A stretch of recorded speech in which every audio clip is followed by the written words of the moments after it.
Hey there everybody. Hey, I wanted to take a quick minute just to show you my sunflowers that I have here. These are not the sunflowers for sunflower seeds, these are just decorative sunflowers.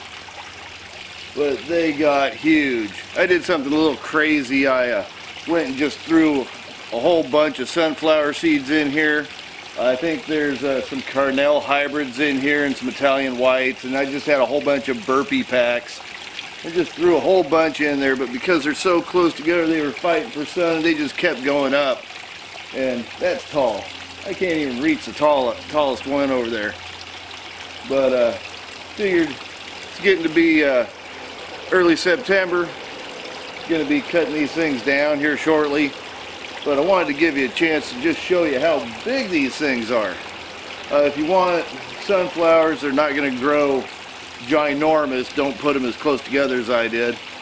But as you can see, I just loaded them in there, and they're going ballistic. They're bringing in the bees, but of course they're not for seeds. Hey, anyway, hope you enjoyed the video. If you did, give it a big thumbs up, push the subscribe button.